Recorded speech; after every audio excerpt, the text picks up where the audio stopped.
这种呼噜声可能会要命，赶紧将它送到医院去。这种一般没啥事儿，不用担心。这种虽然吵，但是也没什么大事儿，可能就是累着了。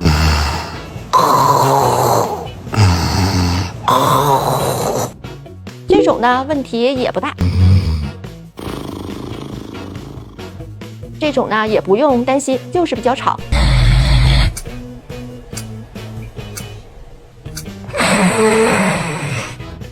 这种叫睡眠呼吸暂停低通气综合症，气道过于狭窄，憋实了，吸不到足够的氧气，时间长了可能导致高血压、冠心病、房颤，甚至心梗、脑梗，一定要重视起来。